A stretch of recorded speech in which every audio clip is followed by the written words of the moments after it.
Welcome back to our YouTube channel. This is Milind Pagare. जैसे कि मैंने आपको प्रॉमिस किया था कि इस वीक में मैं ऑप्शन सीरीज़ लाने वाला हूँ, तो वो ऑप्शन सीरीज़ हम अभी से स्टार्ट करने वाले हैं। तो फर्स्ट ऑफ ऑल हम ऑप्शंस जो है उसकी हिस्ट्री के बारे में थोड़ा समझने की कोशिश करते हैं, ठीक है, कि ऑप्शन इंट्रोड्यूस कैसे हुआ मार्केट में। 2000 में ऑप्शन इंट्रोड्यूस किया गया था। ऑप्शन इंट्रोड्यूस क्यों हुआ? जैसे कि बड़े बड़े इन्वेस्टर होते हैं, उनका लॉन्ग टर्म व्यू होता है। कोई भी शेयर्स बाय करेंगे तो वो कम से कम 5 to 10 ईयर्स उसको रखेंगे, ठीक है। लेकिन हर एक शेयर्स जो भी वो बाय करेंगे तो उनकी क्वांटिटी थोड़ी ज़्यादा होती है। जैसे 20 लाख हो गया, 30 लाख हो गया, 50 लाख हो गया, ऐसी क्वांटिटी में वो बाय करते हैं। तो बाय करते हैं, लेकिन जैसे कि 3-5 ईयर्स या सम वॉट अराउंड की 2 ईयर्स 3 ईयर्स के बाद कोई न्यूज़ आ जाता है किसी सेक्टर के लिए, वो न्यूज़ बैड है।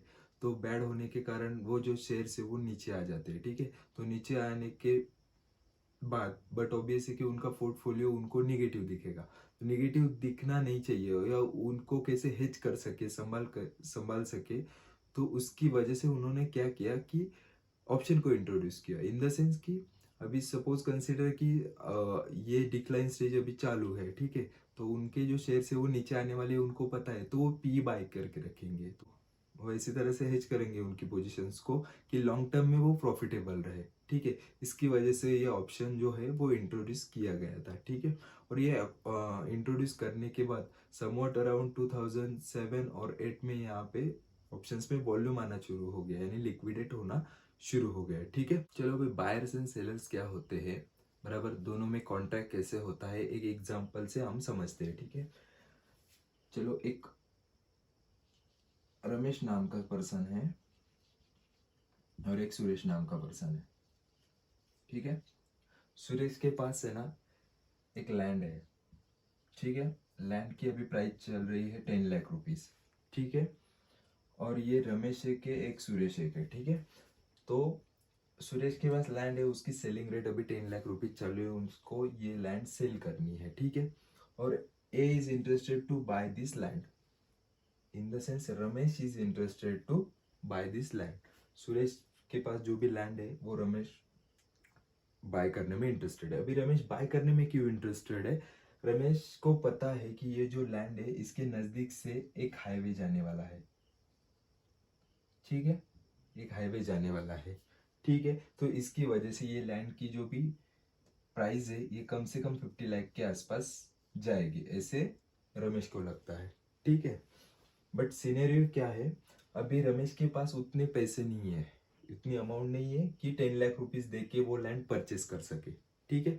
तो वो रमेश क्या करता है, सोचता है और एक चीज उसको ध्यान में आती है। फिर वो सुरेश के पास चला जाता है। सुरेश के पास चला जाने के बाद रमेश उसको बोलता है कि I will give you 1 lakh rupees and doing one contract.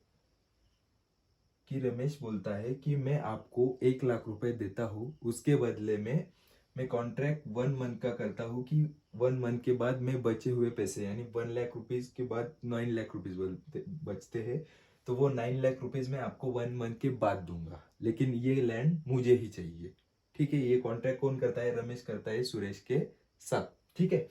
अभी सुरेश जो है उसको तो लैंड सेल ही करनी है, वो तो इंटरेस्टेड ही है। बट ये जो हाईवे का न्यूज है ये सुरेश को भी पता होगा, ठीक है। फिर भी सुरेश रमेश को क्यों ये लैंड जो है वो सेल करना चाहेगा? देखो उसकी प्रोबेबिलिटी क्या है।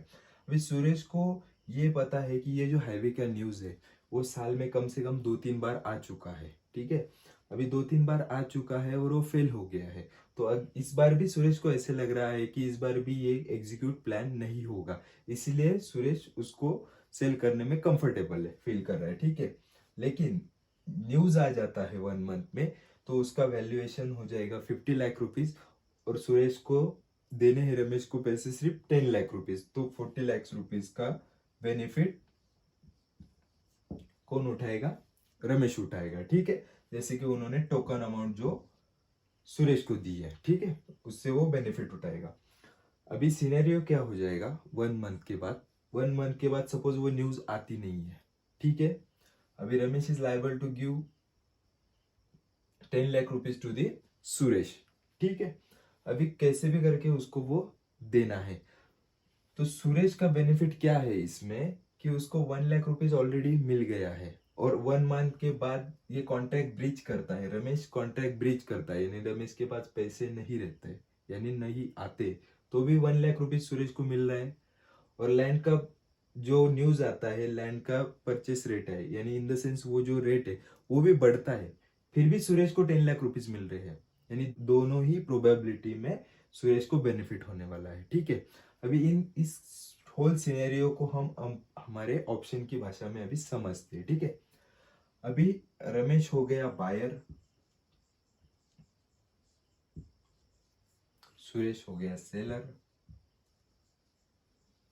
ठीक है, और जो 1 लाख रुपीज टोकन दिया था सुरेश को, ठीक है, वो हो गया प्रीमियम।